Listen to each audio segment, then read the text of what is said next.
Good morning to you. Welcome to another edition of the Art Lewis Show here on WSGW. Nice to be with you. And we have lots of things going on this morning. Later on after the 10 o'clock news, State Representative Amos O'Neill will be with us. At 11 o'clock, we'll learn about home care, and that's coming up on Focus. But for this hour, we're going to talk about a subject, one of my favorites. I was for many years in the East Coast, back east, a firefighter in New Jersey for 7 years. But I grew up at a time when there was a device in the New York City Fire Department, where I lived, called the Super Pumper, a one-off. There was no other like it. And along with it was a super tanker, because a super pumper needed a super tanker, although New York City's hydrant everywhere. But through a number of steps, the New York City Super Pumper finds its home in Bay City, Michigan, and through an organization called the Antique Toy and Firehouse Museum. And with us this morning from the museum, we say good morning again to Mike Snyder. Good morning, Mike. Good morning, Art. So I think just as a refresher, first of all, give us an overview of the organization that was founded by, correct me if I'm wrong, Jim Dobson, right? Correct. Jim Dobson started collecting fire trucks at the end of the Korean War, and that collection has blossomed now to 60 full-size pieces of fire apparatus, from hand-drawn all the way to diesel-driven, and about 16,500 fire service-related toys, and thousands of other fire service artifacts, all collected and displayed today at our facility in Patterson Road. We're open to the public on weekends, Saturday and Sunday, noon to 4, and anytime by appointment for groups, just that we can schedule time. And then, as we've talked before, we're actively working on restoring an 1890s Victorian fire station, Old Bay City Fire Station number 3, and that's on Washington Avenue near Columbus. So we'll get to that. We'll talk about that. But I want to go back to the Super Pumper, the FDNY Super Pumper, because the story's not finished. You have in your possession the Super Pumper. You've got the tractor running. Haven't done much with the pump yet. Correct. But you do have the tractor running. Mm-hmm. So it is paradable, if nothing else. But that's only half the story of the Super Pumper. The other half of the story was Mack and their affiliates also built a super tanker to go with the Super Pumper. Correct. And once they left New York City, they have never been together ever again. But that's about to change, we hear tell. Absolutely. So a little bit of a detective story here. The Super Pumper and Tender, part of the Super Pumper system, were in service in New York City from 1965 to 1982. They went into reserve status and some other loaned service until 1989, when the city of New York essentially put them in a salvage yard. And very fortunately, Jim Dobson discovered this information and was able to acquire the Super Pumper in 1989, and it was moved here to Michigan. And there was another family, the Huey Wick family of Hemet, California, that was able to acquire the Super Tender. And they actually, it's a very colorful story. After about a week's worth of work in the salvage yard, they had the courage to take several weeks and drive it across the country to Hemet, California, where it's been also since 1989. And then our big news is last week we announced that we have a purchase agreement in place with Huey Wick's family to acquire the Super Tender and bring them both together at our museum in Bay City. And that will be the first time since the 80s. Correct. And it's an iconic piece of firefighting technology. I would say the most significant piece of fire apparatus in the last half of the 20th century. Well, it's a one-off. Correct. There are no others. That this is was correct. The only one built, and Mack Truck was responsible for it. And even the city came to the realization that it wasn't as efficient as they thought it was going to be. Right. So, yeah. So the whole concern was based on a premise that they wanted to have, in the worst disaster scenario, the ability to pump large water if the municipal water system collapsed. And so, the pumper can produce 8,800 gallons per minute, and the super tender can discharge up to 10,000 gallons per minute of water. What's fascinating is while there were 920 alarms that this team went and actually fought fire with, that collapse of the fire water system, it was a legitimate scenario. And the first time it happened was September 11th, 2001. And it was the fireboat network that then was used with hosed relays to be able to do that. So I think the scenario they were going after was plausible. Just maybe the method of delivery was not the most efficient. Yeah, but when you think about it, the fireboat scenario was only efficient because it was close to the water. Correct. And these things were inland. Right. And they were, at the time, I have a number of different press clippings. They were called fireboats on wheels. And so that whole concept, there was a marine architect by the name of William Francis Gibbs. He's the gentleman who designed this system, and he has many, many other maritime accomplishments there, and was quite forward-thinking. Obviously, these are, as we just have little models sitting in front of us, but if you come to the museum, they're behemoth in size. So, they stretch about 60 feet long, and if you think about trying to drive those down a street in New York City, it's quite a challenge. Well, that's why in New York City, their fire trucks, the ladder trucks, hook and ladders, are called hook and ladders, and they have a tiller. Yes. Which is a guy that sits up on the back end of the ladder truck, ladder portion, and steers the rear wheels around corners. I had the thrill of doing that at a rather young age because I had a buddy that did that, and he was also a teacher, and so was my teacher in high school. And the fire department was not too far from where I lived, so I used to hang out once in a while. But the super pumpers, I remember vividly seeing news stories about them and their operation, and they were the image of the department for a long time.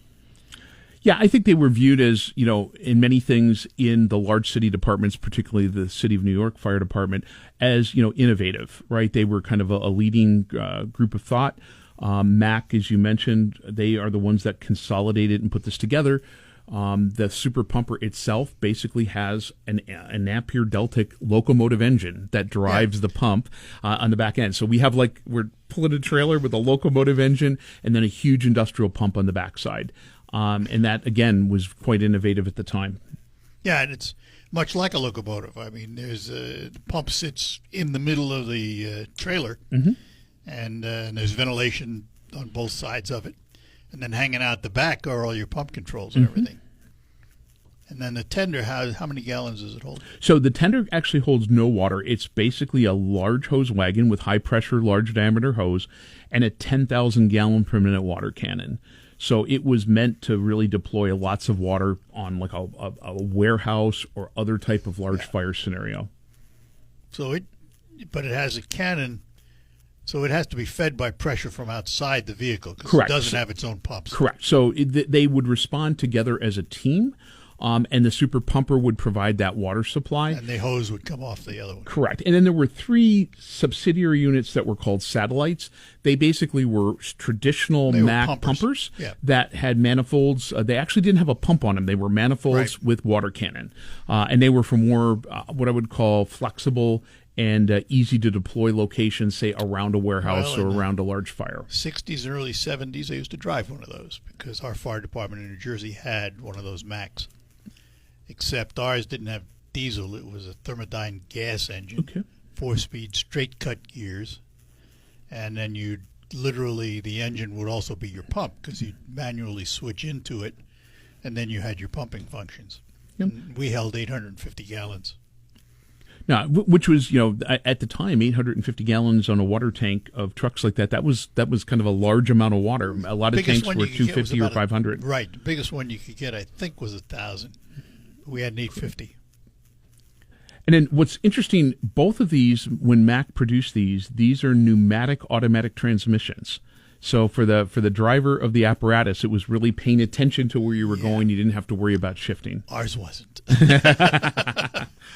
4-speed straight-cut gears, and the funny story about it is the fire chiefs in our department paid Mac to take the cab off the truck. They wanted an open cab truck. At a time when New York City was putting cabs on everything. Correct. We paid Mac $300 to take the cab off because they wanted a parade truck. They used some lame excuse like, "Oh, you'll stand up and see the fire when we arrive." No, bull. You wanted a parade truck. We'll take a break and be back with Mike Snyder from the Antique Toy and Firehouse Museum. We're going to talk about their new location and where it's at. If you have any questions about the collection, give us a call, 989-752-6111. Hi, I'm a chiropractor.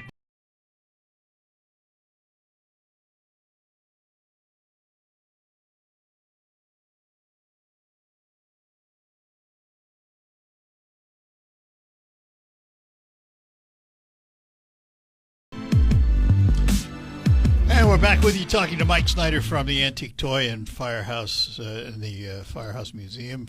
And we just want to finish up talking about the Super Pumper here because they are in the process of buying its companion piece, the Super Tanker. And it's in California. Going to take about $80,000. And how far along are you for raising the funds? Yep. So we're right now just north of 20,000, and we've been really going at this just for a couple of weeks. And again, we have a portal on toyandfirehousemuseum.org/donate, and any contribution, big or small, is tremendously appreciated.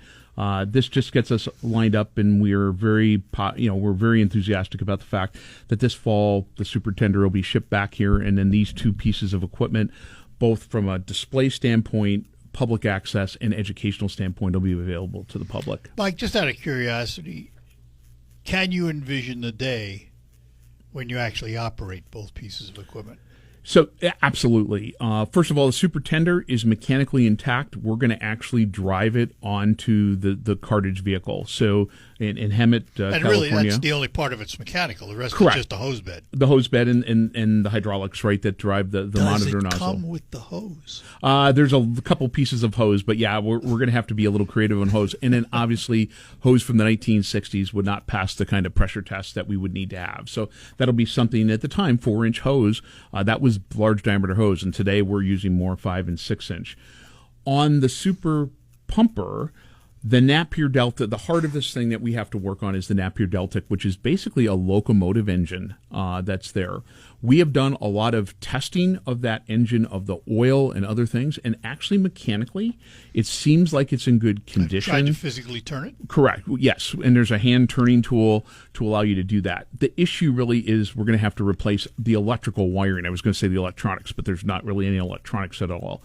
And so once we do that, we're pretty optimistic that we'll be able to get it to fire. It takes, in the firing sequence, we don't have on the unit was there was a 400 psi air compressor that was used to turn the engine. We're going to have to use an external 400-pound air compressor to do that. But we think then at that point we can fire it. We have a couple of volunteers who are millwrights who have agreed that if we get the engine going, they'll come in and rebuild the industrial pump. And at that point, we would have, it may not meet all the initial specifications, but then that would be a truck we could take to large fire truck shows and to public shows, and in certain circumstances actually pump by drafting out of, say, like the Saginaw River if we were in downtown Bay City. Yeah, it's going to be interesting. That's the vision that drives us here. Obviously getting them together for the education and preservation part, exciting. But if you could have these pump, just reminding people about 9 years ago, the Cotter, which was a fireboat from Buffalo, came in the tall ships into Bay City, and that was a spectacular display. And we'll have basically a fireboat on wheels that we can show to the public. So once you get both of these in and running, where do you house them? So we are going to have the ability to house them both at our Patterson Road campus, which will really give a better venue to kind of walk around and get into and out of. We obviously have designed our features at the Washington Avenue facility that on periodic, like a traditional museum where you kind of change out and rotate your display, that we could accommodate both of those. It becomes a little bit more of a tight fit, because that would take up most of our floor plan on the ground floor. Right. So we wouldn't have we'd have a couple of the smaller pieces of apparatus. But most of the people who are intrigued about this, obviously to touch and feel and get pictures, they're really there to kind of explore and understand how the system worked. And as we were talking before the show, The beauty here is we have gotten donations now that we've gotten serious about this. Somebody gave us the entire Mack maintenance manual for the Super Pumper. And again, there was only one of these trucks made, and we have the maintenance manual for it. So it's spectacular. And you also have the operations manual. The operations manual that we were looking at here. And, just to think of the engineering marvel that Mack truck, right, put together, the pictures and instructions for a truck that was one of one. It's just absolutely phenomenal. Yeah, it's easy to say one of one, but you got to remember they charged for all that. Oh, yeah. It wasn't free. Correct. That was included in the price of the truck. Which in 1964 was $875,000. Yep, and then you look today, the average pumper is well over $1 million. Correct. Just the average standard pumper is well over $1 million today. That thing would be probably, I don't know, 5, 6, 8 million. Or more. Correct. But yeah, they're just iconic pieces of engineering and fire service technology. And again, it's hard for me to express how excited we are. Number one, to be able to provide both of them together that the public can see, because the Super Tender's been available in a couple of public venues over the last 20 years, but very limited. These will be available to the public year round. The other thing that kind of wrote the end of these was the advent of what was called the snorkel truck at the time, because now you had a boom you could raise up over a building and apply lots of water, and then ladder trucks that also function as snorkel trucks. When I was leaving the fire department in New Jersey, we were just obtaining a snorkel, and I never got to operate it, but that was that was in the 70s. That was 70. I left in 73, 74, and I think that came in 78 or 9. They built a mall in the township, and part of giving them the authority to build the mall zoning-wise was that they had to buy the township a snorkel truck to cover the buildings. Yeah, and in our collection, we have a 1975 telesquirt. So that was the concept where on the ladder that articulated, there was a big monitor nozzle on the end, and that came from Bangor Township in Bay County. And then there is a Mack Baker aerial scope, so that's a snorkel truck that today is still in service up in Pinconning Fraser Township up in Bay County. What distinguished the snorkel was it didn't have the ladder, it had a basket on the end of it you could stand in. Yep. So a firefighter went up in it to control the hose. All right, we're going to take a break, come back. When we come back, we will talk about progress at the new facility being built on Washington, and more on the Antique Toy and Firehouse Museum. If you have any questions about the fighting equipment on display, you can give us a call, 989-752-6111. Give the gift of health this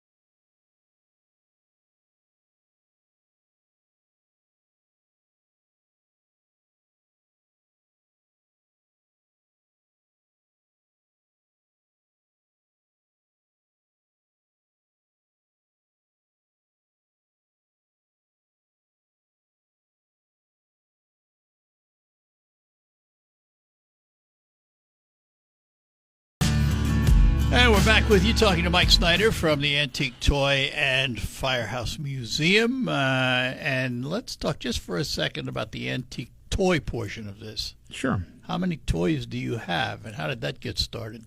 So, again, really with kind of the inspiration of Jim Dobson, once he kind of got going with buying full-size fire trucks, he and his son Jeffrey would start to go out to swap meets and markets, and they would just start to buy old, and at the time even new, fire and emergency apparatus, ambulances, police vehicles, and things like that.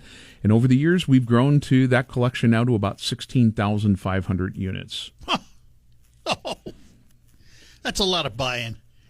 A lot of buying. And, again, as we were talking, once you get serious about preserving and curating this, you have a lot of people who have things in their family collections, whether that's large-size fire trucks or toys. And so over the last 4 or 5 years, we've been the generous recipients of some very, very nice additions to our collection. And so, again, we have a lot of pressed metal and wood toys from the late 1800s, early 1900s.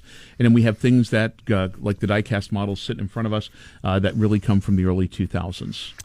These die-cast models were limited production. Correct. So, and again, different companies, this happened to be Code 3, which unfortunately has gone out of business. They made very, very detailed replicas of this, of all kinds of different police, fire, and ambulance vehicles. And they took on the challenge of building 1/64 scale of the Super Pumper system.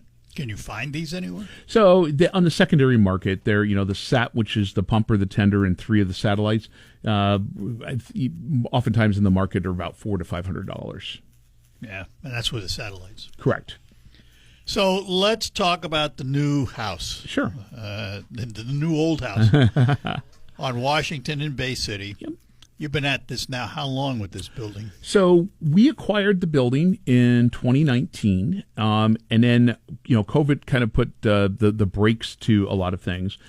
In 2022 and 2023, we were able to stabilize the building and get the front facade completed. And so if you drive by the building at 115 Washington Avenue, just by Columbus, you'll see during the day and the night a well-lit building that is looking like it would have in 1890. Now we have to do the rest of the work of the infrastructure preservation and stabilization.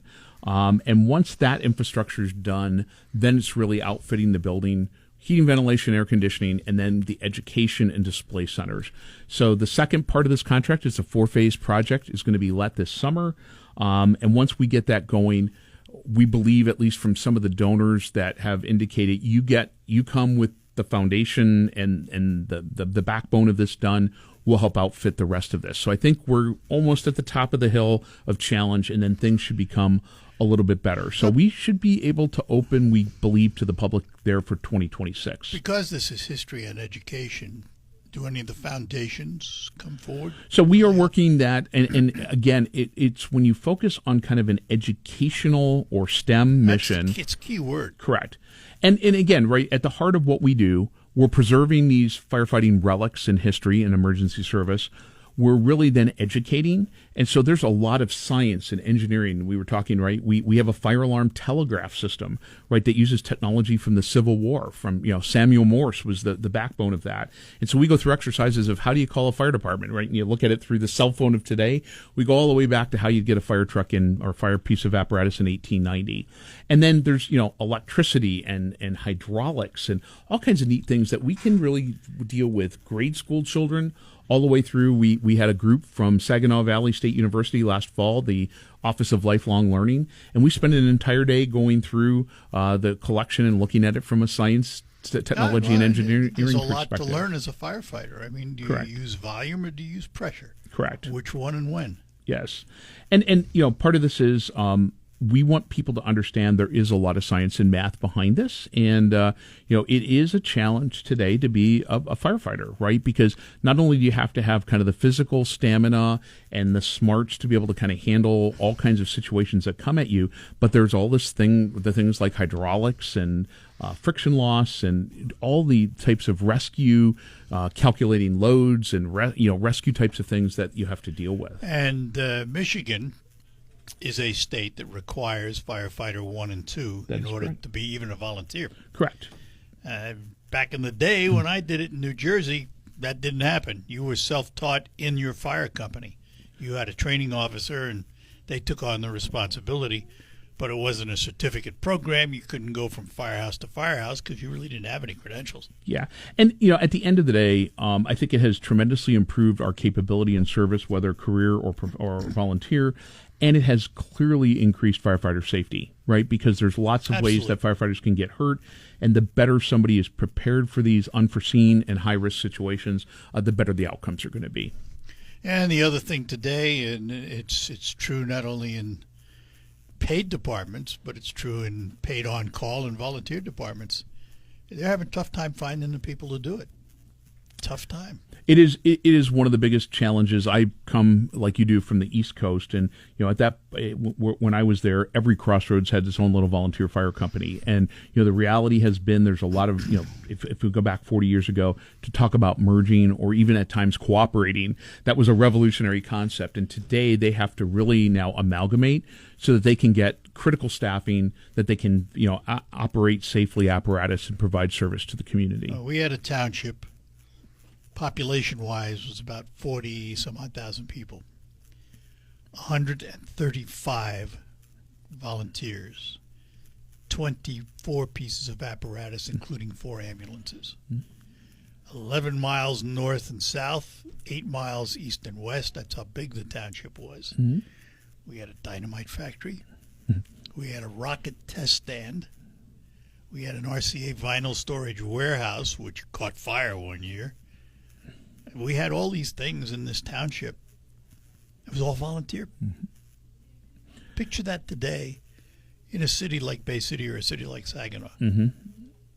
Yeah, it just, the model doesn't work. And true, really, of all social organizations are really, really challenged, right, with people to be able to give the hours of volunteering given all the other challenges that people are facing economically and socially. All right, we're going to take a quick break, come back. We're also, I think, going to have a caller, if I'm not mistaken. Excellent. And we will do that when we return. Let me talk about my friends at McDonald Ford in Freeland, where they have on their lot lots and lots of cars that don't have tariffs. And now, not only do they have all these tariff-free cars, they're getting more in all the time, but Ford is offering employee pricing for everyone. That means you pay the same price as Ford employees. It's that simple. And let's say you're a Chrysler import buyer, but you're considering a Ford. Well, now's the best time. You're going to get the lowest price offered. Chevy truck buyers can now think about moving over to the Ford F-150, best-selling pickup in America, also at employee pricing. So you see, now's the right time to visit McDonald Ford M47 in Freeland for the best selection and the lowest possible price. Don't let tariffs prevent you from getting the vehicle of your choice at a price you can afford. Visit McDonald Ford in Freeland. Tariff-free employee pricing for everyone. And by the way, Ford has extended that employee pricing through July 6th. So stop in to McDonald Ford. Do it today. We're proud to make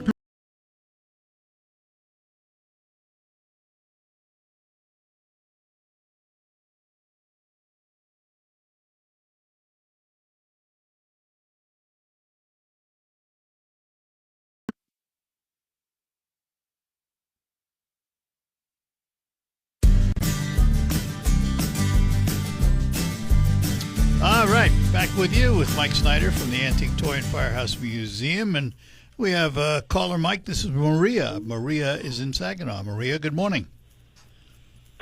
Hello, Mr. Lewis. Thank you for taking my call. I wanted to thank you and your guest for all of your service to the fire department. I know you would have made Ben Franklin very proud. Well, we're almost old enough to know him, but unfortunately not quite. Yeah, but I was wondering, would it help the fire department if there were more fire hydrants? So, yeah, it really all depends. The distribution of fire hydrants in cities and areas with water supply is pretty well done by standards today. So, obviously, as you get outside of where there are municipal water systems, one of the big capabilities that have been developed over the last 20 years, particularly in the Great Lakes Bay region, is the ability to water shuttle. And so where you can find, lakes or ponds or streams, and you basically are able to suck out of that water and then use we call them tenders. We used to call them tankers in my day. We used to call that drafting. Move water back and forth, and then you basically drop it in ponds near the fire. So we have really, really good capability that's been developed under the water shuttling area. So it really depends if you have a municipal water supply or not, and how you respond to that. Oh, okay. That sounds good. All right. Good, Maria.